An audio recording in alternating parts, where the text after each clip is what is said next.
अभिवादन स्वीकार कीजिए ब्रजेश मिश्रा का। आप देखना शुरू कर चुके हैं द डिबेट। बहनों भाइयों, कोरोना का कहर एक बार फिर से दुनिया पर हावी है। कोरोना है कि जा ही नहीं रहा है, बार बार आ रहा है, पलट कर आ रहा है, स्वरूप बदल कर आ रहा है और पहले से कहीं ज़्यादा घातक और ख़तरनाक तरीके से आ रहा है। मैं दो उदाहरण आपके समक्ष प्रस्तुत करूंगा, ब्रिटेन और चीन का। चीन का फाइनेंशियल हब शंघाई पिछले कई हफ्तों से कंप्लीट लॉकडाउन में, वहाँ लोगों को घर से बाहर निकलने की भी आज़ादी नहीं है, बालकनी तक पर भी लोगों को आने की मनाही है। इस कदर कोरोना वायरस का ये नया वेरिएंट चाइना में फैला हुआ है कि चाइना के कई हिस्से में लॉकडाउन लगा दिया गया है। स्थिति की गंभीरता आप शंघाई से समझ सकते हैं। अगर आप गूगल पर जाएं और शंघाई टाइप करें तो आप महसूस करेंगे कि शंघाई में कोरोना वायरस ने किस तरह से आतंक का माहौल बना रखा है।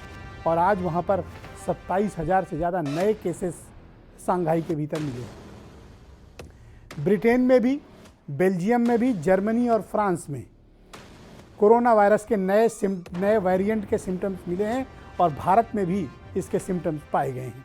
अब केसेस लगातार बढ़ रहे हैं। आज हम इस विषय पर चर्चा करें। बहनों भाइयों, कोरोना हमारे बीच से गया नहीं, मौजूद है। मैं कोरोना का जिक्र करके या कोरोना पर परिचर्चा करके आपको कोई डराना नहीं चाहता, लेकिन आपको सावधान और सजग करना चाहता हूं, ताकि आप, आपके बच्चे, आपका परिवार, आपके जानने वाले, आपके इष्ट मित्र दोबारा से उस गहरी मुसीबत की खाई में ना गिरें जो कोरोना की दूसरी लहर में हमने, आपने और उत्तर प्रदेश के हर एक व्यक्ति ने झेला, महसूस किया और उस पीड़ा को भोगा है।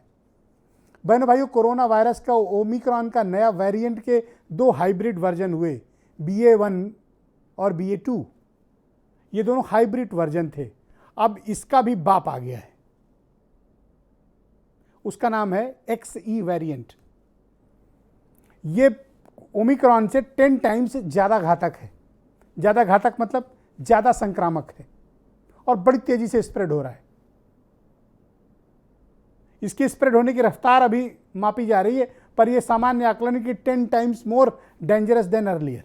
10 गुना ज़्यादा घातक और ख़तरनाक है नया वेरिएंट। क्या ये नया वेरिएंट को जांचने के लिए हमारी प्रयोगशालाएं तैयार हैं? क्या भारत का मौजूदा प्रेजेंट इंफ्रास्ट्रक्चर इस वेव से निपटने के लिए तैयार है? एक अच्छी बात यह है कि भारत में अधिकांश हिस्सों में अधिकांश लोगों को, जो भी एलिजिबल थे, उन तक वैक्सीन पहुंच चुकी है, डबल डोज भी हो चुकी है और बूस्टर डोज भी इस वक्त मार्केट में अवेलेबल है। लेकिन सवाल इस बात का है कि क्या कोरोना हम सब के बीच से जाएगा या नहीं जाएगा, या हमें इसके साथ जीने की आदत डाल लेनी चाहिए। मैं आपके समक्ष उत्तर प्रदेश के दो उदाहरण प्रस्तुत करने जा रहा हूं और ये थोड़ी चिंता वाली बात है। नोएडा और गाजियाबाद के 3 स्कूलों में, बल्कि एक और जुड़ा आज गाजियाबाद में, 4 स्कूल हो गए NCR में, 2 नोएडा 2 गाजियाबाद में। यहाँ पर बच्चे बड़ी तादाद में कोरोना वायरस के इस नए वेरिएंट से संक्रमित पाए गए हैं। बच्चे, स्कूली छात्र छात्राएं, ये चारों स्कूल नोएडा और गाजियाबाद में पूरी तरह से बंद कर दिए गए हैं। टीचर भी संक्रमित हैं। इसका संकेत क्या है? आप देखें केरल में केस बढ़ रहे हैं, आप देखें दिल्ली में केस बढ़ रहे हैं, मुंबई महाराष्ट्र में केस बढ़ रहे हैं, मिजोरम तक में केस बढ़ रहे हैं नए वेरिएंट के। ये नया वेरिएंट यूरोप की कंट्रीज़ में काफ़ी ज़्यादा डर का माहौल बनाए हुए है। लेकिन इसका सर्वाधिक अगर आपको इसका प्रमाण देखना है तो आप चाइना देखिए, और विशेष तौर पर मैं कहूँगा कि शंघाई की वर्तमान स्थिति के बारे में हम सबको अवगत होना चाहिए। शंघाई पूरे चाइना का सबसे बड़ा फाइनेंशियल हब है, जैसे हमारे देश में मुंबई है। पूरा शंघाई पिछले कई हफ्ते से कंप्लीट लॉकडाउन पे है। Complete means complete. लोगों को घर से बाहर निकलने की आज़ादी नहीं, बाहर निकल नहीं सकते, बालकनी तक पे नहीं आ सकते हैं। पूरे शहर को सील कर दिया गया है, एक एक गली मोहल्ले को सील कर दिया गया है शंघाई के भीतर। और एक ऐसा वातावरण बना है जहां लोग डर के साए के बीच रह रहे हैं। वो तब है जब चीन में वैक्सीन की कई डोज दी जा चुकी हैं। तो क्या हमारी तैयारी क्या है? अगर पड़ोस में कुछ घटित हो रहा हो बहनों भाइयों, तो हमें जागरूक रहना चाहिए, डरना नहीं चाहिए। बट जागरूकता कोरोना के मामले में हमेशा बचाव का सबसे बड़ा प्रतीक रहा है। यह मैं आपको अपने पूर्व के अनुभवों से बता रहा हूं। अगर हम जागरूक रहेंगे, सतर्क रहेंगे, सावधान रहेंगे और पहले से प्रिपेयर्ड रहेंगे, अपने सारी तैयारियों को हम रिविजिट कर लेंगे एक बार, तो हम किसी भी कठिनाई का मुकाबला कर सकते हैं।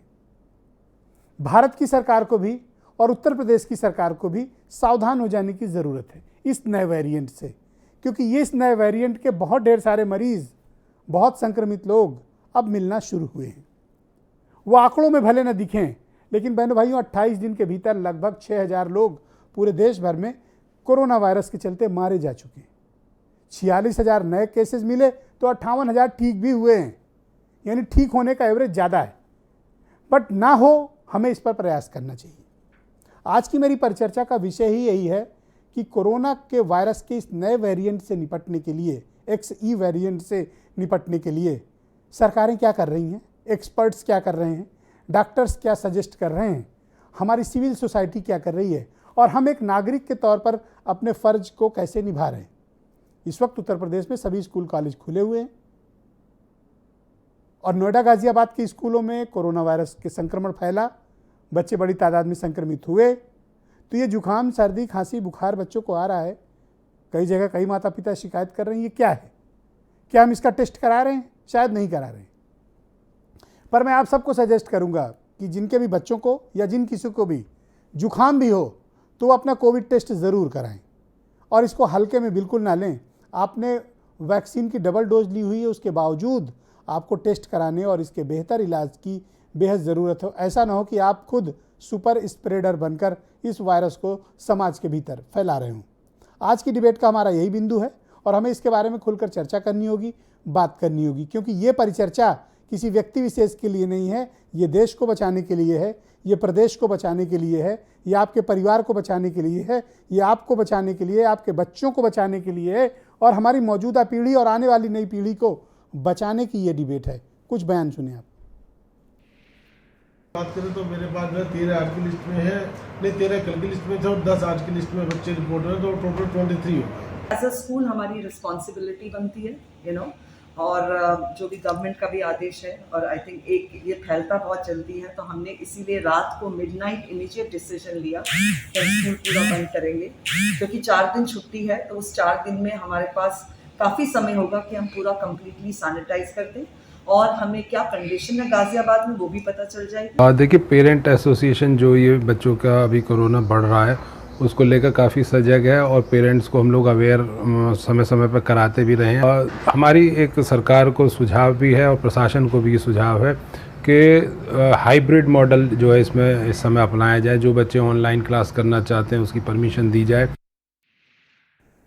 तो आज की परिचर्चा महत्वपूर्ण है। मैं आग्रह करूंगा कि आप सब बहुत गौर से सुने। राजनीतिक चर्चाएं, सांप्रदायिक डिबेट, घृणास्पद डिबेट, ये सब आप बहुत सुनने और देख रहे होंगे, पर यह डिबेट आपके काम की है। कृपया इसको गंभीरता से सुनें और समझें, और जिसे लगता है कि ये डिबेट उसके काम की नहीं है, वो ये डिबेट छोड़कर जा भी सकता है। शबनम पांडे उत्तर प्रदेश में बीजेपी की प्रवक्ता हैं। डॉक्टर रमा श्रीवास्तव मेरे साथ मौजूद हैं। डॉक्टर अनूप अग्रवाल मेरे साथ मौजूद हैं। डॉक्टर उमाशंकर पांडे वैसे तो कांग्रेस के प्रवक्ता हैं, लेकिन डॉक्टर भी हैं। थोड़ी देर में डॉक्टर वेद प्रकाश के GMU के वरिष्ठ चिकित्सक मुझे ज्वाइन करेंगे। डॉक्टर दीपाली भारद्वाज नोएडा से मुझे ज्वाइन कर चुकी हैं। Doctor DK Gupta Felix hospital Noida के डायरेक्टर। बहुत शुक्रिया, धन्यवाद आप सभी का, महानुभावों का और सभी लोगों का इस कार्यक्रम में जुड़ने के लिए। तो शबनम पांडे जी, कार्यक्रम की शुरुआत मैं आपसे करना चाहता हूं और आपसे ये जानना चाहता हूं कि उत्तर प्रदेश की सरकार ने नए वेरिएंट से निपटने के लिए कोई तैयारी की भी है या नहीं? देखिए ब्रजेश जी, सबसे पहले तो आपको धन्यवाद देती हूँ कि जैसे ही कोरोना ने आहट डाली है उत्तर प्रदेश में, आपने लोगों को जागरूक करने के लिए ये महत्वपूर्ण डिबेट आज रखा है। निश्चित तौर पे इससे हम लोगों का भी ज्ञानवर्धन होगा और तमाम जनता का भी होगा, क्योंकि जागरूकता ही सबसे पहली पहल होती है किसी भी बीमारी से बचने के लिए। देखिए, सरकार लगातार इस पर सजग है और बहुत संवेदनशीलता के साथ माननीय मुख्यमंत्री जी लगातार मीटिंग लेते रहे हैं अपने टीम 9 से। और आपने देखा होगा स्वास्थ्य मंत्री तमाम लखनऊ के अस्पतालों का भ्रमण भी कर रहे हैं, अचौक निरीक्षण भी कर रहे हैं। और अगर आप परिवहन मंत्री का देखिए तो उन्होंने भी बसों की साफ सफाई और सैनिटाइजेशन की बात 2-4 दिन पहले की है। तो तमाम स्कूलों, सब जगहों पे मेरी चिंता सैनिटाइजेशन शबनम का जी, काम। स्कूल कॉलेज कुछ वक्त खुले हुए हैं और छोटे बच्चों के भी स्कूल खुले हुए हैं। नोएडा गाज़ियाबाद का उदाहरण आपके सामने है। हमें चिंता करनी चाहिए और ख़ास तौर पर स्कूलों पे आप लोगों ने कुछ चेक किया कि ये लोग नियमों का पालन कर रहे हैं नहीं कर रहे हैं?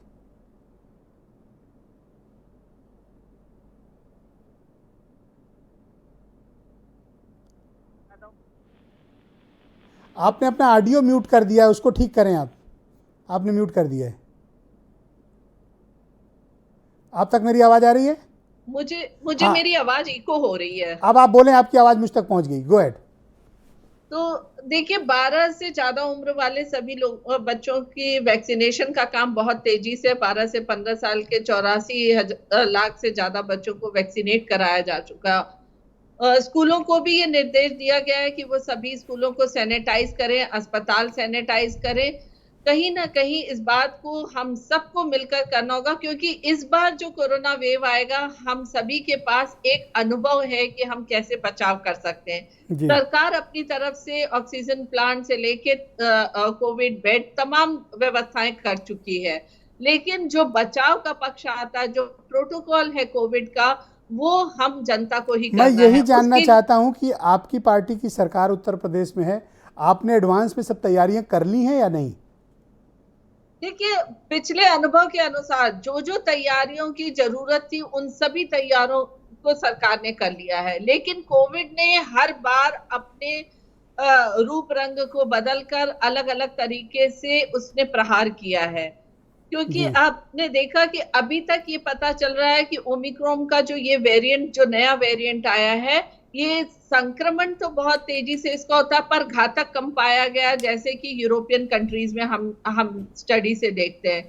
लेकिन अब ये अगर भारत में आता है तो किस तरीके का प्रभाव रहता है, कौन से वेरिएंट में बदलते हैं, ये मुझे लगता है कि अभी हमारे पैनल ऑलराइट, में थैंक यू बैठे शबनम जी। डॉक्टर्स इस भी डिबेट को मैं आगे बढ़ाता हूं। मेरे साथ उत्तर प्रदेश में कांग्रेस के प्रवक्ता और डॉक्टर भी हैं, डॉक्टर उमाशंकर पांडे मेरे साथ इस कार्यक्रम का हिस्सा है। पांडे जी, हो सकता है कि आप ये महसूस करें कि कोरोना पर डिबेट क्यों हो रही है, पर मुझे लगता है कि जो दुनिया में हालात हैं, जो चाइना में स्थिति है, ब्रिटेन में है, हमारे कई राज्यों की स्थिति है, और ख़ास तौर पर नोएडा गाज़ियाबाद में स्कूलों में इस तरह की स्थिति उत्पन्न होना, मुझे लगता है कि ये सही वक्त है कि हम इस डिबेट के जरिए लोगों में जागरूकता फैलाएं। आप क्या महसूस करते हैं कि सरकार ने कोई तैयारी की है इस विषय में?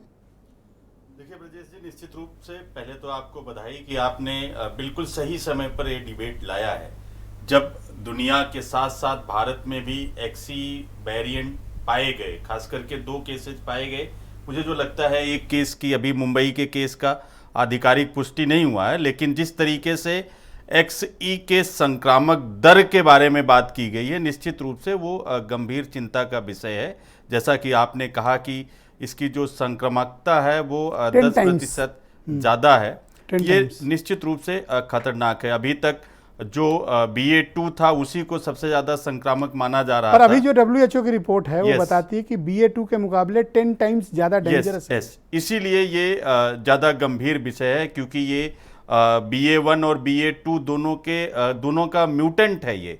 और जब भी डॉक्टर साहब इसको ज़्यादा बेहतर बता पाएंगे कि म्यूटेंट जो है निश्चित रूप से वो पहले से ज़्यादा घातक गुणों को लेकर ही आता है। तो ऐसी स्थिति में जो इसकी संक्रामकता है वो ज़्यादा है, इसके लक्षण ज़्यादा हैं, तो ऐसे में बचाव का ये बिल्कुल सही समय है कि तो हम सब आप संतुष्ट हैं उत्तर प्रदेश की गवर्नमेंट जो तैयारी कर रही है, और जैसा शबनम जी बता रही थी? देखिए, शबनम जी ने एक उदाहरण दिया कि इनके मंत्री जी वो दौरा कर रहे हैं। मैंने भी देखा था, वो KGMU में गए थे, और मैंने ट्वीट किया था उस समय कि मंत्री जी दौरे पर तो गए, कहीं ये स्टंट बन के न रह जाए। और उसी के दूसरे दिन हमने अखबार में ये खबर पढ़ी कि स्ट्रेचर के अभाव में एक व्यक्ति की तड़प तड़प कर उसी मेडिकल कॉलेज में मौत हो गई। तो ये जो स्टंटबाजी करने का काम है, सरकार अभी तक इसको नहीं छोड़ रही। आप देख लीजिएगा, सबूत के साथ शबनम जी सेटिस्फाइड नहीं दोनों हैं ट्वीट इनकी तैयारी से? देखिए, ये सरकार सिर्फ, तो आप कुछ सुझाव दें कि ये क्या करें। सबसे पहली बात तो ये जागरूकता फैलाएं कि लोग स्वैच्छिक रूप से मास्क लगाने की आदत डालें। कोरोना गया नहीं है, जैसा कि आपने कहा, कोरोना के साथ जीने का हमको आदत डालना होगा। अब तो मुझे लगता है मजबूरी है कि इसके साथ ही जीना है। हाँ बिल्कुल, स्वैच्छिक रूप से मास्क लगाने की आदत डालें, और इसके जो लक्षण हैं, उन लक्षणों के आते ही लोग अस्पताल में जाएं। पैनिक ना हो, पैनी निगाह रखें इस पर, ये ज़्यादा महत्वपूर्ण। थैंक यू सो मच, बहुत शुक्रिया आपका। मैं डॉक्टर DK गुप्ता को इनवाइट करता हूं इस परिचर्चा में, जो कोरोना के प्रारंभिक दौर से लेकर अब तक हमारे साथ एक्सपर्ट के तौर पर जुड़े हुए हैं। डॉक्टर गुप्ता, बहुत शुक्रिया। क्या ये सही समय है जब हम लोग कोरोना की नई लहर जो आने वाली है इसके बारे में चर्चा कर रहे हैं, और विशेष तौर पर NCR नोएडा जहां आप इस वक्त मौजूद हैं, 2 स्कूलों में काफ़ी बच्चे संक्रमित पाए गए, गाज़ियाबाद में भी केसेस लगातार बढ़ रहे हैं। आप इस नए वेरिएंट को किस तरह से देखते हैं और हमें क्या सावधानी बरतनी होगी?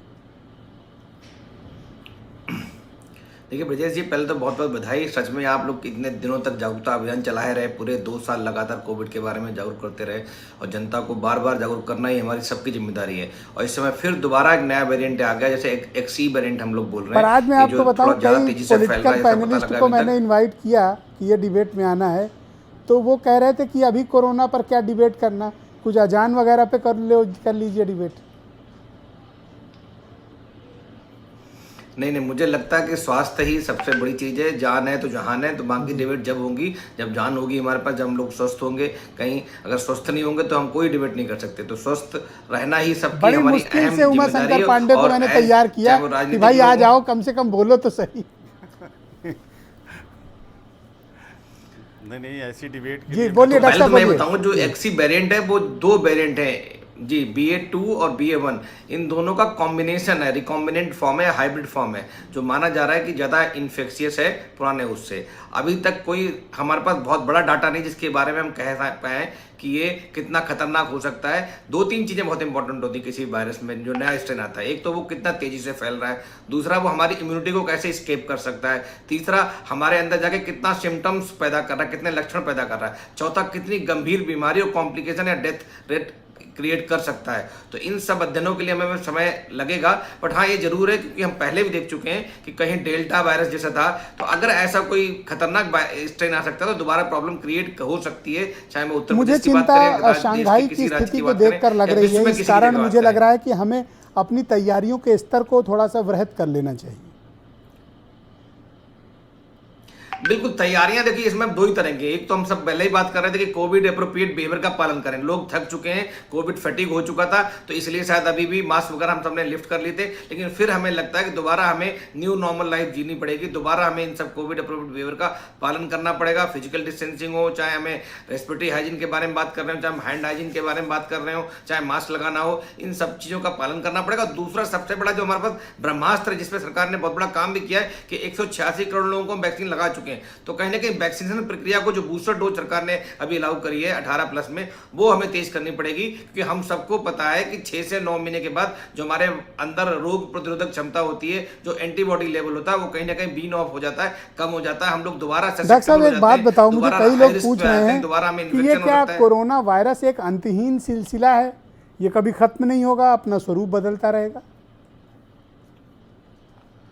देखिए ब्रजेश जी बिल्कुल ठीक करें, कोई भी जब वायरस आता है तो इतनी जल्दी से वो खत्म नहीं होता। अभी तो हम लोग पेंडेमिक में ही चल रहे हैं। पेंडेमिक के बाद एक एंडेमिक होगा, पहले हमें कंट्रोल करना पड़ेगा, फिर उसके बाद कुछ एरिया से एलिमिनेट करना पड़ेगा, फिर इसकी लास्ट में होता है जड़ से उखाड़ना। इसको इरेडिकेशन बोलते हैं हम लोग। जैसे हमने पोलियो को जड़ से उखाड़ के फेंक दिया, स्मॉल पॉक्स को जड़ से उखाड़ के फेंक दिया, तो उसमें तो 10 साल डिकेड्स लग जाते हैं। जैसे हम लोग अभी मीजल्स पे काम कर रहे हैं, उसको हम जड़ से उखाड़ने की बात कर रहे हैं। तो अभी ये जाने वाला नहीं, फिर समझ लें अगले 10-20 साल तक तो ऐसे ही रहेगा। हमें फोकस करना चाहिए कैसे हम कोविड को कंट्रोल करें। वायरस को खत्म नहीं कर सकते, वायरस के नए स्ट्रेन आते रहेंगे, और कंट्रोल जब ही हो सकता है जब चेन ऑफ ट्रांसमिशन को हमें रोकना पड़ेगा। चेन ऑफ ट्रांसमिशन जब भी रुक सकती है जब हम कोविड एप्रोप्रिएट बिहेवियर का पालन करें और वैक्सीनेशन को तेज करें। खाली भारतवर्ष में नहीं, दुनिया के ऐसे बहुत सारे देश हैं जहां पे वैक्सीनेशन बहुत पिछड़ा हुआ है, जहां पे वैक्सीनेशन प्रक्रिया बहुत स्लो है। हमारा देश तो बहुत आगे चल रहा है, हम लोग 186 करोड़ को लगा चुके हैं, बूस्टर की प्रक्रिया प्रारंभ हो गई है। तो कहीं ना कहीं हमें ग्लोबली कंट्रोल करने की बात चाहिए, उसमें जब भी पॉसिबल है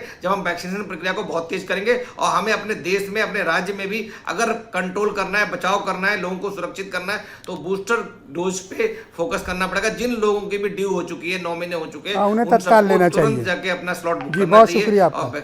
जी, मैं डॉक्टर रमा श्रीवास्तव को आमंत्रित करता हूं इस डिबेट में। लखनऊ की बहुत ही मशहूर चिकित्सक हैं और ये कोरोना सर्वाइवर भी हैं। जिन लोगों को याद नहीं, मैं उन्हें याद दिलाना चाहता हूं कि ये अस्पताल में एडमिट थी, बहुत ही ख़राब कंडीशन हो गई थी, लेकिन यमराज को धक्का देकर वापस लौट आईं और अब आजकल फिर समाज की सेवा में लिप्त हैं। बहुत शुक्रिया आपका, आपने तो स्वयं से अनुभव किया था डॉक्टर रमन श्रीवास्तव। पर मुझे बताइए कि अब एक और लहर आ रही है जिसको कोविड की चौथी लहर कहा जा रहा है, और ये नया जो XE वेरिएंट है जिसे हाइब्रिड स्ट्रेन डॉक्टर साहब अभी कह रहे थे, आप क्या सुझाव देना चाहेंगी लोगों को? देखिए, ये सच्चाई है कि कोरोना अभी दुनिया से गया नहीं है और वायरस म्यूटेट हो करके डिफरेंट वेरिएंट्स उसके आ रहे हैं और इन्फेक्शंस हो रहे हैं। अगर दूसरे देशों की से तुलना करें तो हमारे देश में इसका परसेंटेज कम है, लेकिन हो तो रहा ही है, लोग संक्रमित हो रहे हैं। और ये XE वेरिएंट जो है, ये इसकी संक्रमण की क्षमता ज़्यादा है, जैसे आपने भी बताया कि 10 टाइम्स ये ज़्यादा संक्रामक है। लेकिन जो सिम्टम्स देखे जा रहे हैं, जैसे खांसी, ज़ुकाम, बुखार, गले में खराश, इन सब का सीवियरिटी ऑफ द डिज़ीज़ जिसको हम लोग कहते हैं वो काफ़ी कम है और लोगों को हॉस्पिटलाइज होने की ज़रूरत नहीं पड़ रही। तो ये हालांकि अभी तक ये कंडीशन सीरियस हुई नहीं है, लेकिन भविष्यवाणी तो हम लोग कर ही नहीं सकते। इसके लिए हमें सावधान रहना ही है, because prevention is already better than cure. हम तैयारियों के दृष्टिकोण से देखें तो आपको लगता है कि हमने पर्याप्त तैयारी की हुई है दुनिया के दूसरे मुल्कों के मुकाबले? नहीं, अभी तक चौथी लहर के लिए हमारी तैयारी पर्याप्त नहीं है, न जनता की तरफ से और न अस्पतालों की तरफ से, क्योंकि पिछले 4-5 महीनों से ये लगातार हम लोग देख रहे हैं कि लोग 99.9% लोग बिल्कुल निश्चिंत हो गए हैं, एज इफ़ कि कोरोना एग्जिस्ट ही नहीं करता है, जो कि सच्चाई नहीं है। तो हमें जो भी कोविड अप्रोप्रिएट बिहेवियर जिसे हम लोग कहते हैं कि मास्क ज़रूरी है, सोशल डिस्टेंसिंग ज़रूरी है, भीड़ भाड़ करना और भीड़ भाड़ से अभी बचना, जो आपके पास मरीज आते हैं ज़रूरी है। तो उनका एटीट्यूड क्या होता है? उनको जब आप गाइड करती हैं, बताती हैं, तो उनका व्यवहार आचरण कोरोना को लेकर क्या रहता है? कुछ नहीं, अधिकतर मेरे ख्याल में तो 75-80% ऑफ द पेशेंट्स जो हैं वो कहते हैं कि डॉक्टर साहब अब कहाँ कुछ हो रहा है, अब तो देखिए सरकार ने भी मना कर दिया और कोई बीमार भी नहीं हो रहा है। अब कुछ जैसे यंगस्टर्स जो हैं वो इंटरनेट से पढ़ के आते हैं, तो ये परसेंटेज तो डॉक्टर साहब नेग्लिजिबल है। मीन्स नोबडी इज़ अफ्रेड, कोई डर नहीं रहा है कि जो हम लोग भुगत चुके हैं उसकी आशंका फिर से आने की हो सकती है। तो आप अपने अनुभव नहीं बताती हम इन लोग लोगों तो को बस समझा ही सकते हैं कि आपने स्वयं ने क्या झेला? नहीं, हर किसी से हम पर्सनल बातें तो नहीं शेयर कर सकते ना, वो भी अपनी कहानी फिर बताने लग जाएंगे, आएंगे Correct. दूसरी बीमारी के लिए, मेरे चाचा को ये हुआ, मेरे ताऊ को ये हुआ। तो हम लोग बस इतना ही करते हैं कि देखिए कोरोना अभी दुनिया से गया नहीं है और इंडिया में भी कोरोना के मरीज़ हैं, पॉजिटिव हैं, लखनऊ में भी पॉजिटिव पाए गए हैं। तो इसलिए अगर आप लोग मास्क पहन के आते हैं, भीड़ भाड़, जैसे एक मरीज़ के साथ 8-10 लोग चले आते हैं, एक ने भी मास्क नहीं पहना हुआ होता है, अब स्टाफ ही हमारा परेशान हो जाता है ये समझाते समझाते कि भीड़ मत करिए, जो प्रोटोकॉल है उसको निभाइए, लेकिन आजकल कोई सुन नहीं रहा है, सच्चाई यही है। मैडम, मैं सजेस्ट कर रहा था कि जो मास्क न लगाए उस पेशेंट को आप मत देखिए, आज से ये कसम खा लीजिए। तो फिर अस्पताल ही बंद हो जाएगा। जब सभी मरीज ही ऐसे आ रहे हैं जी। तो स्टाफ जो गेट पे रिसेप्शन पे बैठता है वो समझाता है मास्क अपने पास। एक दिन डॉक्टर अनूप अग्रवाल भी यही समस्या मुझे बता रहे थे, तो मैंने उनसे यही बात सजेस्ट की थी। Alright ma'am, thank you. मैं तरफ से तो कोशिश मैं डॉक्टर दीपाली भारद्वाज को आमंत्रित करता हूँ, नोएडा से मेरे साथ जुड़ी हुई हैं और कोरोना के मसले पर जब भी डिबेट हुई तो उन्होंने अपने महत्वपूर्ण विचार प्रस्तुत किए। डॉक्टर दीपाली, बहुत शुक्रिया कि आपने अपना कीमती वक्त निकाला। मैं आपसे समझना चाहता हूं कि नोएडा जहां इस वक्त आप हैं, 2 स्कूलों में काफ़ी तादाद में बच्चे संक्रमित पाए गए, टीचर भी पाए गए। ये जो नया स्ट्रेन है इसको लेकर आप कितना चिंतित हैं? देखिए, पहले तो आपने बहुत अच्छा करा ये डिबेट रख के, क्योंकि जैसे यहाँ पे डॉक्टर साहिबा ने भी बताया कि अधिकतर लोग मास्क नहीं पहन रहे और या मास्क को गलत तरह पहन रहे हैं, तो वो ना के बराबर हो गया है। आप नोएडा गाजियाबाद का हालत देख लीजिए, दिल्ली के देख लीजिए आंकड़े। मेरा तो एज अ डॉक्टर ये मानना है कि कहीं वेव आ भी चुकी है, क्योंकि ये बहुत तेज़ी से बढ़ता है। कल से आज में 15% से ज़्यादा केसेस आ गए हैं, मगर लोगों में सीरियसनेस नहीं है, डर नहीं है। या तो बहुत ज़्यादा डर है तो वो डर के बिल्कुल ही अंदर बैठे हुए हैं। मुझे आपके चैनल के द्वारा जो रिक्वेस्ट है, मुझे लगता है जो हमारी सरकार हुकूमत है, बीजेपी हो कांग्रेस हो, जहाँ पे भी जो भी सरकार है, उनको टाइमली तैयारी करनी चाहिए। और सबसे पहला कदम जो इस वक्त करना चाहिए, जो हम तीनों वेव से देख चुके हैं, जो हम देख रहे हैं कि साउथ अफ्रीका और इंटरनेशनल फ्लाइट से ये स्ट्रेन आ रहा है, जो बॉम्बे और गुजरात में आ चुका है और वहाँ से हमारे यहाँ यूपी हर जगह फैल रहा है। तो अब इंटरनेशनल फ्लाइट्स पे फिर से वो टाइम आ गया है जहाँ उनको 7 डेज आइसोलेशन दी जाए। ये पहला कदम होना चाहिए टू कंट्रोल स्प्रेड, क्योंकि हमारी डेमोक्रेसी, पॉपुलेशन, हम सब चैनल में जो देख रहे हैं, जो बैठे हैं, सबको पता है कि इतनी तादाद में हमारी पॉपुलेशन है कि उसमें कब म्यूटेशन स्ट्रेन भी आ जाए, B1 B2 का कौन बाप बेटा कौन बन जाए नया स्ट्रेन, वो पकड़ने में भी सालों लग जाएंगे उसकी जेनेटिक स्टडी होने में। So it is high time कि इसको कंट्रोल ऑफ स्प्रेड पे बहुत सीरियस एक्शन और जल्दी एक्शन लिया जाए। आपका सुझाव यह है कि आइसोलेशन को मस्ट कर दिया जाए?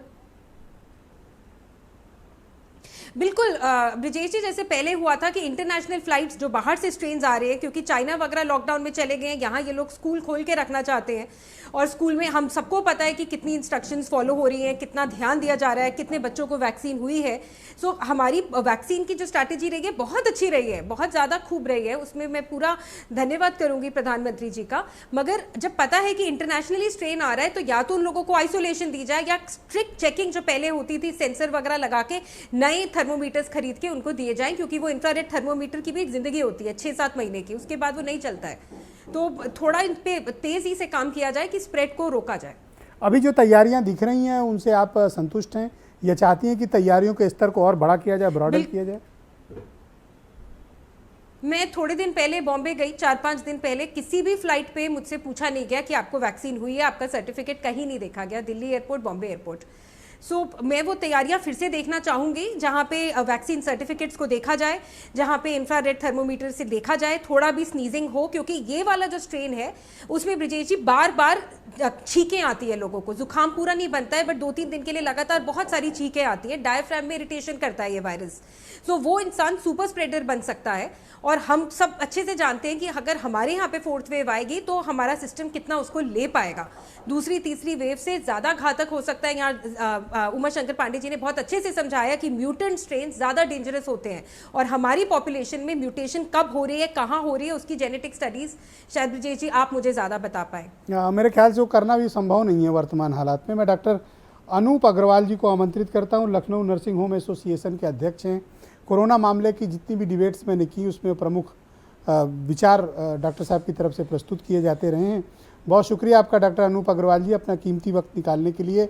मैं आपसे जानना चाहता हूं कि स्थितियां थोड़ी फिर बिगड़ रही हैं।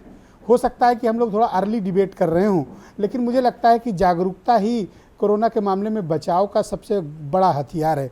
आप उत्तर प्रदेश के लोगों को या जो कोई भी ये डिबेट देख रहा है, आप क्या सजेस्ट करना चाहेंगे इस संक्रमण से बचने के लिए? ब्रिजेश जी, सबसे पहले तो मैं आपका बहुत बहुत धन्यवाद देना चाहता हूं, क्योंकि आप हमेशा, मैंने देखा है कि जब पहला कहीं दूर दूर तक किसी को अंदाज नहीं होता है, आपकी डिबेट में कोरोना की जागरूकता शुरू हो जाती है। और अभी भी वही है कि किसी को भी नहीं पता है, लेकिन आज हम लोग आपके भारत समाचार पे कोरोना की डिबेट कर रहे हैं और ये बहुत ज़रूरी है। जैसा सब लोगों ने कहा कि ये म्यूटेंट है, आज से ठीक 1 साल पहले इसी समय हम त्राही पूरे देश में मची हुई थी, उत्तर प्रदेश में मची हुई थी। लोग ऑक्सीजन के लिए, लोग बेड के लिए, लोग हर एक सांस के लिए जूझ रहे थे। इसके बाद जनवरी में हमने देखा जो बहुत ट्रांसमिशन वाला था। तो जो नया म्यूटेंट आ रहा है, इसमें दोनों के कुछ गुण कम कुछ ज़्यादा होंगे, तो हमें सतर्क रहने की ज़रूरत है। दुर्भाग्यपूर्ण ये है कि हमने अपनी पिछली भूलों से सबक नहीं लिया, चाहे आम जनता या सरकारों की बात करें। जनता से मेरा आग्रह है कि SMS यानी कि सैनिटाइजेशन, सोशल डिस्टेंसिंग और मास्किंग पर आज ही प्रण कर लें कि हमें दोबारा शुरू कर देना है। जैसा डॉक्टर रमा भी बता रही थी कि ओपीडी में यही समस्या है कि ज़्यादातर मरीज और उसके अटेंडेंट मास्क नहीं लगाना चाहते, जबकि हम लोग फ्री में भी मास्क दे रहे हैं, तब भी वो बहस करते हैं। लेकिन आपने जैसा हमें पहले भी कहा था, हमने अपने यहाँ नियम बना रखा है कि मैं पेशेंट तभी देखूंगा जब आप मास्क लगाए होंगे, आपको नहीं इंटरेस्ट है मत दिखाएं। तो हमें एक दूसरे के प्रति सतर्क रहना, मास्किंग करना, सोशल डिस्टेंसिंग एक आम नागरिक की ये पहली जिम्मेदारी है। दूसरी तरफ सरकार को हमने जो तैयारी अब तक की हुई थी उसको री ऑडिट करें, सारी चीज़ों को दोबारा शुरू करके देखें और अपनी प्रिपेयर्डनेस की हमें ऑडिट करने की ज़रूरत है, क्योंकि हम फिलहाल ये मान चुके हैं कि कोरोना अब गया। और ये प्रिपरेशन सरकार को सभी अपने अस्पतालों को, डॉक्टर्स को, पैरामेडिकल को निर्देश दे देने चाहिए कि हमारी तैयारी आज से ही शुरू हो जाए। तीसरी जिम्मेदारी सरकार की है कि लोगों को जागरूक करें, और मुझे लगता है कि सरकार की तरफ से वापस कोरोना या कोविड सेफ्टी प्रोटोकॉल्स जो या अप्रोप्रिएट बिहेवियर है, इसकी जागरूकता का अभियान अभी से चला देना चाहिए। हम सभी को ध्यान रखना चाहिए कि वैक्सीनेशन जिन लोगों ने नहीं कराया है या जिन्होंने प्रिकॉशन डोज नहीं ली है, सब लोग जल्दी से जल्द लें। वैक्सीनेशन आज बहुत आसानी से हो रहा है। डॉक्टर साहब, जो पिछला अनुभव हम लोगों का था, आपने एक वर्ष पूर्व की स्थिति बताई, लखनऊ और पूरे उत्तर प्रदेश में और देश में क्या हाहाकार मचा था। हम सब इस बात के गवाह हैं, ज़्यादा वक्त नहीं बीता, सिर्फ 1 साल हुआ है। उस वक्त हमें ऑक्सीजन की जो ज़रूरत थी वो एक बड़ी तादाद में, हमें बड़ी मात्रा में ऑक्सीजन की ज़रूरत थी। शंघाई से जो हमारे पास रिपोर्ट है वहाँ भी ये बताया जा रहा है कि ऑक्सीजन की ज़रूरत वहाँ के पेशेंट्स को काफ़ी पड़ रही है। आज तो 27,000 नए केसेस आए हैं। ऑक्सीजन की नई व्यवस्था शंघाई में की गई है। क्या हम उस स्टेटस पे पहुँच गए हैं कि अगर उतनी बड़ी तादाद में केसेस, मान लीजिए सपोज करिए कि निकलते हैं जैसा पिछले वर्ष निकले थे, तो क्या हमारी ऑक्सीजन की सप्लाई लाइन विशेष तौर पर उत्तर प्रदेश में ठीक हो गई है, या हमें उस पर अभी काम करने की ज़रूरत है, उसकी उपलब्धता है अथवा नहीं? देखिए, मेरा जहाँ तक आकलन है कि जब हम ऑक्सीजन की व्यवस्था कर पाए प्रॉपरली या शुरू कर पाए, उस समय तक कोरोना को जो अपना काम करना था वो कर चुका। बुरी तरह से उसने हमारे बहुत सारे अपने देशवासियों को हमने खोया, और उसके बाद सडनली हम सब सुस्त हो गए। तो हमारी प्रिपेयर्डनेस ऑक्सीजन की जिस तरह की हमें उस समय भी आवश्यकता पड़ रही थी, मुझे लगता है आज भी शायद उतनी ना हो। इसीलिए मैंने कहा कि ये समय आ गया है कि हमें ऑक्सीजन, बेड, दवाइयों, डॉक्टर्स और पैरामेडिकल, हमें उसी लेवल की तैयारी करनी होगी जो हमें पिछले साल की आवश्यकता है। और अगर अभी से हम इस बात को ऑडिट करें कि हमें इतने की आवश्यकता होगी, तो जितना भी समय है, एक तो सोए हुई चीज़ों को जगाना, यानी कि जो मशीनरी सिस्टम है उसको वापस रीस्टार्ट करने में भी समय लगता है, और जो भी हमें अपग्रेडेशन की ज़रूरत है, समय रहते अगर हम कर लेंगे तो शायद हम किसी भी ऐसी अपरिहार्य स्थिति से बचाव कर सकते हैं। क्या पूर्व के अनुभवों से सरकारों ने, और प्राइवेट मेडिकल कॉलेज हों, प्राइवेट हॉस्पिटल हों, या आप लोग हों जो नर्सिंग होम चलाते हैं, इन लोगों ने कोई सबक लिया, इन्होंने कोई भी एडवांस प्रिपरेशन की है?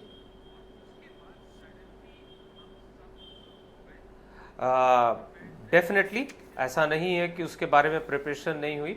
सरकारी मेडिकल कॉलेज हों, सरकारी अस्पताल हों, प्राइवेट मेडिकल कॉलेज, प्राइवेट अस्पतालों ने काफ़ी कुछ अपने आप को नॉलेज में, बेड में, पैरामेडिकल डॉक्टर्स की सेल्फ ट्रेनिंग, इक्विपमेंट्स में अपडेट किया है। लेकिन ये चीज़ एस्टिमेट करना कि जितना भी अपडेशन हुआ है क्या वो आने वाली समस्या के लिए सफिशिएंट है, ये बहुत मुश्किल है। इसीलिए मैं ये बार बार कह रहा हूँ कि हमें आज से दोनों तरफ काम करना चाहिए कि जो हमारी पिछले साल की प्रिपरेशन थी उसको वापस शुरू कर दें, और जो भी हम अपग्रेडेशन अभी कर सकते हैं, अगर मेरा ही एक प्राइवेट अस्पताल है और मुझे लगता है कि हमने 10 तक की प्रिपरेशन की जगह 5 तक करी थी और उसके बाद हम रुक गए हैं, तो हमारे पास समय है, हम उसको 10 तक की प्रिपरेशन की तैयारी करें। इम्पोर्टेंट सवाल है मेरे पास, अपने अस्पताल को इस हिसाब से तैयार करें। अभी जो नया वेरिएंट है, ये इसकी जो तीव्रता है और या इसका जो खतरनाक स्तर है, ये सामान्य है या फिर चिंताजनक है?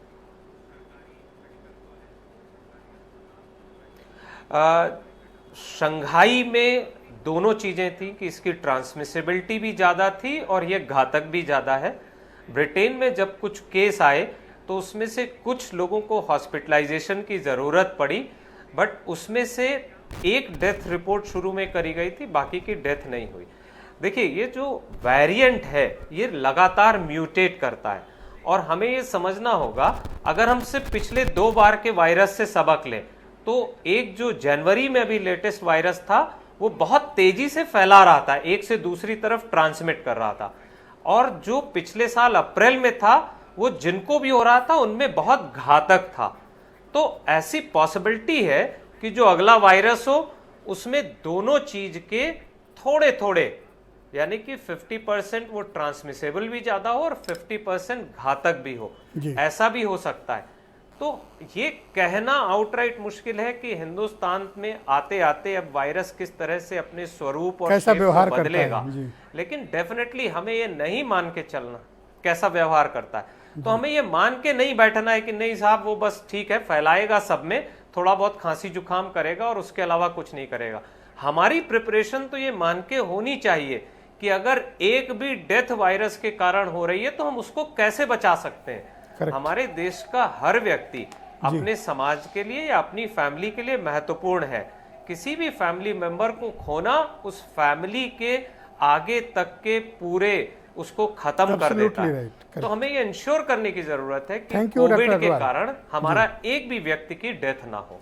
बहनों भाइयों, आज हमने कू ऐप पर एक प्रश्न पूछा आज की परिचर्चा को लेकर कि कोरोना की चौथी लहर से बचने के लिए अभी से क्या उपाय किए जाने चाहिए। तो अन्नू लिखते हैं कि जो लोग अभी तक वैक्सीन नहीं ले पाए हैं उन्हें वैक्सीन ज़रूर लगवानी चाहिए। मैं भी स्ट्रांगली रिकमेंड करूंगा कि जिन्होंने वैक्सीन नहीं लगवाई है कृपया वो वैक्सीन तत्काल लगवाएं। जिन्होंने दूसरी डोज नहीं ली वो तत्काल दूसरी डोज लें, और जो बूस्टर डोज के लिए एलिजिबल हैं वो भी तत्काल इसका इस्तेमाल करें। तो सुनील कुमार लिखते हैं कि कोरोना से बचने के लिए हाथ धुलना, 2 गज की दूरी के साथ प्रकृति के साथ समय बिताना ज़रूरी है। ये बात सबके लिए लागू होती है। शबनम पांडे जी, आप मुझे बताइए कि जिस प्रकार की स्थितियों का वर्णन अभी हमारे विशेषज्ञ चिकित्सक डॉक्टरों ने किया है, ये बहुत ही अपने आप में अलार्मिंग सिचुएशन है। हम दुनिया के दूसरे मुल्कों में, दूसरे शहरों में जो कुछ भी हालात हैं, हम आंख बंद करके नहीं बैठ सकते क्योंकि स्थितियां दूसरी जगहों पर चिंताजनक हैं। निश्चित तौर पे ब्रजेश जी, ये अलार्मिंग सिचुएशन है और सरकार आंख बंद करके नहीं बैठी है। सरकार लगातार अपनी व्यवस्थाओं को चौबंद कर रही है। जागरूकता के आधार पर देखें तो आज आप किसी भी अस्पताल में और पब्लिक प्लेस पे जाइए तो वहां कोरोना से बचाव करने के लिए कैसा बिहेवियर चाहिए, जो हम कोरोना एप्रोप्रिएट बिहेवियर कहते हैं, उसके बारे में विस्तार से विवरण किया हुआ पोस्टर्स लगे रहते हैं। किसी भी अस्पताल में जाइए, आज ही मैं एक अस्पताल में गई थी बूस्टर डोज लाने, मैंने देखा कि वहां बहुत व्यवस्थित तरीके से मास्क पहन के लोग थे और बगैर मास्क के एंट्री नहीं हो रही थी। आपने बूस्टर डोज लिया? जी, आज मैंने बूस्टर डोज लिया है। तो मैं निवेदन आपके चैनल के माध्यम से सभी को कहूंगी कि जो 60 के ऊपर के हों वो तो पहले से लेना शुरू कर दिए थे, जो 60 के अंदर के हैं वो जरूर लें, और कोई कोमॉर्बिड सिचुएशन के हैं तो वो भी बूस्टर डोज लेना ना भूलें। और बच्चों को भी लगातार सरकार प्राथमिकता के तौर पे वैक्सीन दिला रहे। देखिए, हम इसमें प्रिकॉशंस ही ले सकते हैं, हम व्यवस्था ही कर सकते हैं, पर जो भी प्रिकॉशन लेना है वो जनता को लेना है।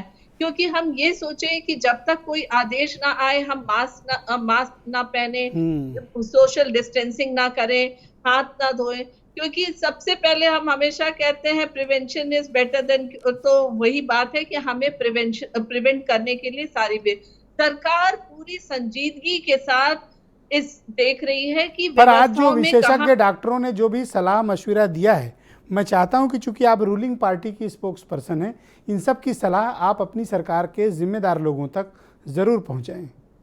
निश्चित तौर पे बहुत सराहनीय सलाह दिया है। और क्योंकि आप हेल्थ मिनिस्टर, जो डिप्टी चीफ मिनिस्टर हैं, उनके क्षेत्र से आती हैं, इसलिए आपकी जवाबदेही मैं ज्यादा रखूंगा।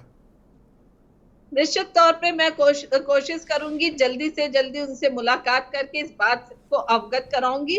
पर मैं आपको आश्वस्त करती हूँ कि सरकार ने 500 के करीब ऑक्सीजन प्लांट विभिन्न अस्पतालों में लगा दिया है। बल्कि मैं 7 आपको सजेस्ट करूंगा निजी कि इस अस्पताल डिबेट के ऐसे बाद हैं। आप अपने डिप्टी चीफ मिनिस्टर जो हेल्थ डिपार्टमेंट के मिनिस्टर हैं उनको ज़रूर कॉल करें और कल सुबह का टाइम लें, और आज जो हमारे विशेषज्ञ डॉक्टरों ने सलाह दी है ये सलाह उन तक आप पहुंचाएं। जी जरूर जरूर पहुंचाने की कोशिश करूंगी, और आपके इस कदम का भी बहुत सराहनीय कदम है जो आप इतनी पहले से ही लोगों को आगाह करते हैं। जी, मैं निश्चित डॉक्टर तौर उमाशंकर पे पांडे ये- को आमंत्रित करता हूं। डॉक्टर उमाशंकर पांडे, दीपाली जी ने एक सजेशन दिया है और मुझे लगता है कि उस सजेशन पर सरकारों को विचार करना चाहिए। आपका क्या मत है कि जो भी लोग बाहर से आ रहे हैं दूसरे देशों से, विशेष तौर पर जो संक्रमित प्रभावित देश हैं जहां पर ये नया वेरिएंट फैला हुआ है, दीपाली जी का ये मानना है कि आइसोलेशन 1 सप्ताह के लिए ज़रूर मस्ट किया जाना चाहिए। जी देखिए ब्रजेश जी, निश्चित रूप से ये होना ही चाहिए। मुंबई का जो केस था वो लेडी भी साउथ अफ्रीका से ट्रैवल करके आई थी, उनकी वो ट्रैवल हिस्ट्री है, तो वो ये निश्चित रूप से होना चाहिए। और पीछे जो पहली दूसरी लहर थी उसमें भी आपने देखा कि बाहर से लोग आए और कोरोना फैला, तो ये तो मुझे लगता है कि सबसे पहले ये चीज़ होना चाहिए कि जो इंटरनेशनल फ़्लाइट्स हैं उसके प्रोटोकॉल तय कर दिए जाने चाहिए। दूसरी बात, मैं शबनम जी को भी सुन रहा था। देखिए ब्रजेश जी, हम सब ने बहुत डिबेट्स की थी उस समय कोरोना काल में, और तब हमको, आपको और पैनल में आपके इतने बेहतरीन डॉक्टर्स का पैनल आपने बिठाया है, सारे लोग डिबेट्स में रहे हैं, और सबने ये भी देखा था कि ब्रजेश पाठक जी ने उस समय एक लेटर लिखा था, और वो पत्र मुझे लगता है पूरे प्रदेश और देश के संज्ञान में है, जो ब्रजेश पाठक जी ने मंत्री रहते हुए अपनी पीड़ा व्यक्त की थी। अरे मैंने शबनम जी से कह दिया वो कल टाइम लेके जाके आपकी पीड़ा बता आएंगी। तो अब तो आज अपन लोग पॉलिटिक्स छोड़ के कुछ थोड़ा सा पॉलिटिक्स की बात नहीं कंस्ट्रक्टिव कर काम रहा हूं। करते हैं। मैं बिल्कुल पॉलिटिक्स की बात नहीं कर रहा हूं। शबनम मैं जी कह रहा हूं बहुत कि मतलब खास हैं डिप्टी सीएम की, तो ये बता के आएंगी। देखिए भगवान इसीलिए मैंने इनको बुलाया है भगवान ने कि आपकी बात उन तक पहुंचाएं। हाँ, भगवान ने ब्रजेश पाठक जी को एक मौका दिया है कि जो त्रासदियां उस समय हुई वो ना होने पाए, इसके लिए वो व्यवस्था करें। डॉक्टर अनूप जी ने एक बड़ी महत्वपूर्ण बात कही कि जो उनकी तैयारियां हैं उसको चेक कर लें, उसकी जांच कर लें कि वो कितना ऑडिट सार्थक है करने, अभी, ये उनका सुझाव था जी। कितना है अभी, क्योंकि तमाम सारी चीजें जो प्रिपरेशन में होती हैं समय के साथ, चूंकि कोरोना का डर सबको खत्म हो गया था, तो ऐसी स्थिति में वो जहां की तहां पड़ी रह जाती तो है। एक काम करो पांडे जी, एक चिट्ठी बनाओ और पाठक जी के नाम भेज दो जो डिप्टी चीफ मिनिस्टर है, और आप अपने सुझाव और मशवरे दे दो, और उसकी कॉपी शबनम जी को कर देना। फिर इनको किसी दिन डिबेट पे बुला के इनसे इसकी जवाबदेही तय करेंगे, ठीक है? देखिए, मुझे सबसे अच्छी बात तो यह है कि मेरे लेटर लिखने से ज़्यादा बेहतर है आपके इस डिबेट को ही उनको भेज दिया जाए, क्योंकि बड़े मिनिस्टर हैं, डिप्टी सीएम, उनके पास कहाँ टाइम होगा डिबेट देखने का। देखिए सभी ने बेहतरीन सुझाव दिए हैं। डॉक्टर ऑलराइट, मैं डॉक्टर डी के गुप्ता को आमंत्रित करता हूँ। डॉक्टर गुप्ता, अभी 2 सुझाव आए। सुझाव ये है, दीपाली जी का ये मत है कि आइसोलेशन की प्रक्रिया को हमें वापस लाना चाहिए, खासतौर पर जो संक्रमित देशों से लोग आ रहे हैं, यात्री आ रहे हैं, उनको लेकर। दूसरा, हमें पूरे सिस्टम को रिविजिट करना चाहिए, रीऑडिट कर लेना चाहिए, और अपनी तैयारियों के स्तर को तेज़ी से बढ़ाना चाहिए। एक और प्रश्न आया जिसका मैं आपसे जवाब चाहूँगा कि जो वैक्सीनेशन हुए हैं ये नए वेरिएंट पर प्रभावी हैं या नहीं?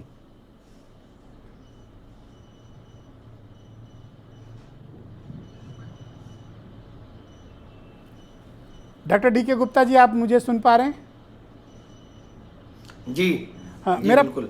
तो वैक्सीनेशन जो है बिल्कुल नए वेरिएंट पे, जी, तो जो वैक्सीनेशन है वो नए वेरिएंट पे भी प्रभावी है, लेकिन हाँ उनमें थोड़ा सा एफिकेसी में कम ज़्यादा हो सकती है, क्योंकि अभी डाटा नहीं हमारे पास है। बट डेफिनेटली जो भी नया वेरिएंट आएगा उसमें ऐसा नहीं कि पूरा वायरस चेंज हो गया है, पूरा उसका जीनोम चेंज हो गया है। कुछ म्यूटेशंस होती हैं, but most of the structure genome का सेम रहता है। उसकी वजह से कुछ एफिकेसी कम ज़्यादा हो सकती है, बट ऐसा नहीं कि पूर्ण रूप से इनइफेक्टिव हो जाएगा। जैसे पहले हम लोगों को डर लग रहा था कि जब डेल्टा आया था कि इस समय वैक्सीन इनइफेक्टिव हो जाएगी या ओमिक्रॉन में इनइफेक्टिव हो जाएगी, बट एक्चुअली डेल्टा में बहुत सारे लोगों की जान बचाई वैक्सीन ने, और ओमिक्रॉन में भी बहुत सारे लोगों की जान बची है क्योंकि वैक्सीन उनको लगी हुई थी। तो मैं फिर बार बार लोगों से ये अनुरोध करूंगा, कृपया करके इस बहस में ना जाएं। अगर आप एलिजिबल हैं, 18 साल से प्लस हैं, आपको 9 महीने पूरे हो चुके हैं, या 12 से 14 साल के हैं, या 15 से 18 साल के हैं, तो अपने प्राइमरी वैक्सीनेशन या बूस्टर डोज जो भी आप एलिजिबल हैं कृपया करके तुरंत लगवाएं।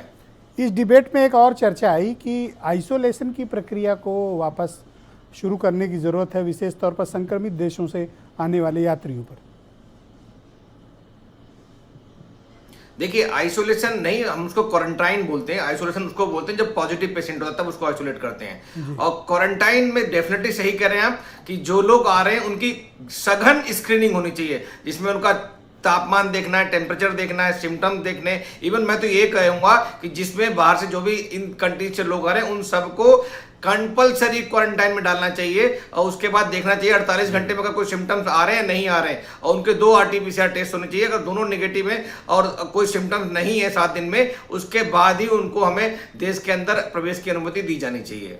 करेक्ट। मैं डॉक्टर रमा श्रीवास्तव को आमंत्रित करता हूं। डॉक्टर रमा, आप मुझे बताइए कि जिस प्रकार की तैयारियों के स्तर पर हम खड़े हैं, आप और क्या सुझाव सरकार को देना चाहेंगी ताकि हम तैयारियों के स्तर को और बेहतर, और जो पिछला अनुभव हमारा बहुत ही खतरनाक और ख़राब रहा है, इस बार हमें उन अनुभवों से ना गुजरना पड़े? इसके लिए जैसे ये होता है ना कि युद्ध के पहले युद्ध के सारे arms and ammunitions and practices को रवा किया जाता है, उसी तरीके से हमें रिज़र्व में तो रखना ही चाहिए कि अगर फिर से कोरोना का संक्रमण हुआ और लोगों को हॉस्पिटलाइज होने की ज़रूरत पड़ी तो उस समय ट्रीटमेंट प्रोटोकॉल के तहत जितनी चीज़ें होनी चाहिए, right from ventilator to oxygen to injections, जो भी प्रभावी है, इन सब की तैयारी तो 100% रखनी चाहिए, इसमें कोई कमी नहीं होनी चाहिए।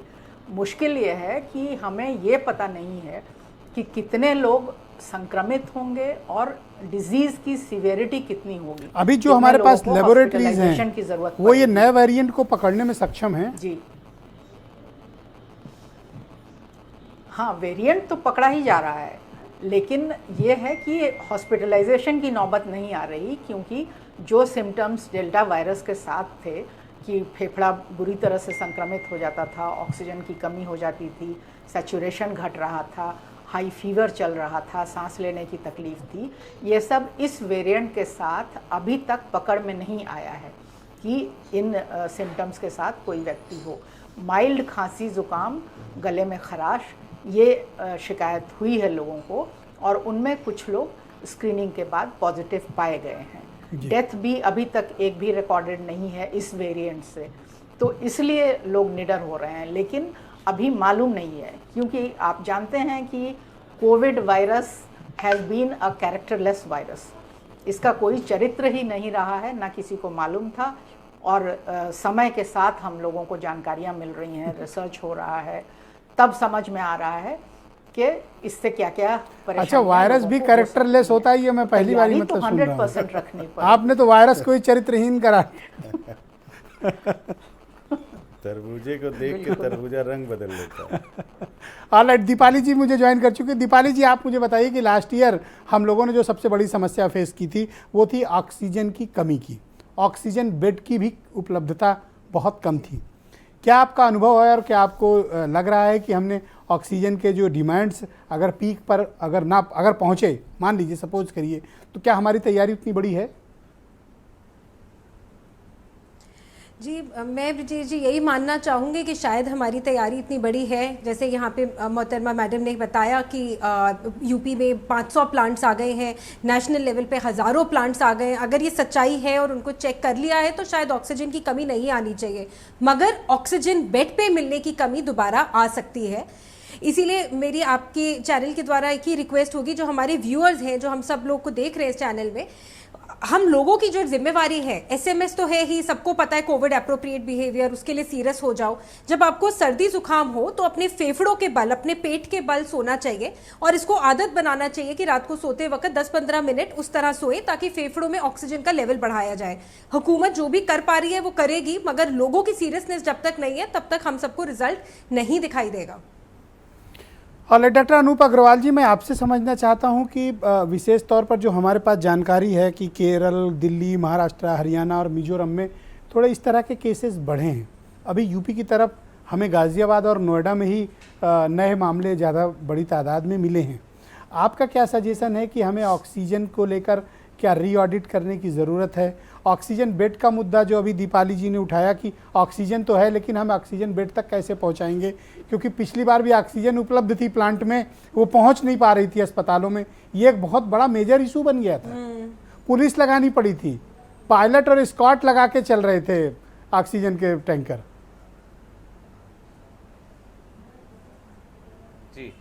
जी बिल्कुल ब्रजेश जी, आपने बिल्कुल सही मुद्दा उठाया है और ये मैं पहले भी कह रहा था कि हमें सेल्फ ऑडिट करने की ज़रूरत है। हमने ऑक्सीजन प्लांट लगा दिए हैं, क्या वो ऑक्सीजन प्लांट हमारे लिए सफिशिएंट है जो लगा दिए? क्या ऑक्सीजन प्लांट वो वर्किंग कंडीशन में है कि नहीं? क्या सफिशिएंट हमारे पास ऑक्सीजन सिलेंडर उपलब्ध है कि नहीं? क्या सफिशिएंट ऑक्सीजन सिलेंडर के ऊपर लगाने वाले मॉक्स रेगुलेटर वो उपलब्ध हैं कि नहीं? जो बेड्स हमारे अस्पतालों में लगे हुए हैं उन पे ऑक्सीजन पहुंचाने का पाइपलाइन और ऑक्सीजन मास्क की जो जरूरत होती है वो सफिशिएंट मात्रा में हर अस्पतालों में है कि नहीं है, ये हमें इंश्योर करना पड़ेगा। और ये सिर्फ हमें बड़े शहरों दिल्ली, बॉम्बे, कलकत्ता, लखनऊ, कानपुर, आगरा इनमें नहीं, हमें ये CHC लेवल पर, कम्युनिटी हेल्थ सेंटर लेवल पर जब तक हम इसको सिक्योर नहीं करेंगे, और अगर भगवान ना करे अप्रैल जैसी स्थिति आई तो त्राही त्राही मच सकती है, तो जब तक हम पेरिफेरी के अस्पताल के लेवल पर अपनी ऑक्सीजन की उपलब्धता बेड तक पहुंचने की, जिससे कि मरीज को तुरंत उपलब्ध हो सके, इंश्योर नहीं करेंगे तो ऐसी स्थिति में क्या हम ये इस तरह की कुछ प्लानिंग कर सकते हैं फिर कि पिछले वर्ष अप्रैल में जितने भी केसेस आ रहे थे पर डे के हिसाब से, उसको हम एक स्टैंडर्ड पैरामीटर माने काल्पनिक तौर पर, और उसमें 20% और मरीज ऐड कर दें, फिर उस हिसाब से अगर हम तैयारी करें तो हम ज़्यादा बेहतर कर पाएंगे? बिल्कुल, आपका सुझाव सही है। इवन हम 20% ना ऐड करें, अगर उतनी भी अगर हम तैयारी कर लेते हैं तो आई कैन एश्योर यू कि अगर उस लेवल की भी हम तैयारी करते हैं तो हमको अपग्रेड करने में दिक्कत नहीं होगी, लेकिन बहुत सारे लोगों को हम लोग बचा सकेंगे। और उसकी तैयारी अगर अभी से शुरू कर दें तो मुझे बहुत मुश्किल टास्क नहीं लगता है, लेकिन अगर हम देर से जागेंगे, जब वो अपनी भयावह स्थिति पैदा कर चुकेगा, तो शायद चीज़ों को अरेंज करना मुश्किल हो जाएगा और हमारी जनता को, हमारे साथियों को इसमें प्रॉब्लम खड़ी होगी। ऑलराइट, शबनम पांडे जी, आपने सबकी बात सुनी। अब आप बताइए कि ये सब बातें, ये महत्वपूर्ण सुझाव, विचार, तथ्य और तर्क और परामर्श, ये आप डिप्टी CM जो हेल्थ मिनिस्टर हैं उन पर कब तक पहुंचाएंगे? देखिए, मैं जल्दी से जल्दी कल ही कोशिश करूंगी उनसे मुलाकात करने की, और लेकिन ये भी आश्वस्त कर रही हूँ कि इससे पहले से ही सरकार पूरी संजीदगी के साथ काम कर रही है। और हमारे ठीक है, मैंने मान लिया सरकार संजीदगी से काम कर रही है, पर ये पैनल पे जो हमारे विशेषज्ञ बैठे हैं इनकी बात जरूर पहुंचनी चाहिए वहां तक, ये आप अश्योर करिए। और साथ साथ मैं आप आश्वस्त कर रही हूँ कि स्वास्थ्य मंत्री लगातार लगे हुए हैं व्यवस्थाओं को। अच्छा, जब इन सब की बात पहुंचा लेना तो हमारे पांडे जी की बात भी जरूर पहुंचा देना। बहुत शुक्रिया, बहुत बहुत धन्यवाद, आप सभी का बहुत बहुत शुक्रिया। अपने महत्वपूर्ण विचार आप लोगों ने कोरोना वायरस के नए वेरिएंट, नए स्ट्रेन XE वेरिएंट के बारे में बताने के लिए। बहनों भाइयों, एक बेहद घातक वायरस है और आप दुनिया के दूसरे मुल्कों में जो कुछ भी चल रहा है, विशेष तौर पर अमेरिका, यूरोप, ब्रिटेन और चाइना में जो कुछ भी स्थितियां हैं, और उनमें भी शंघाई, जहां पिछले कई हफ्ते से कंप्लीट लॉकडाउन है और स्थितियां वहां ख़राब हैं। पिछले 24 घंटे में वहाँ 27,000 नए मामले एक शहर के भीतर निकले हैं। स्थितियां बहुत चिंताजनक हैं दुनिया के दूसरे मुल्कों में, हमें बेहद सावधानी की ज़रूरत है। शुक्रिया, धन्यवाद, नमस्कार।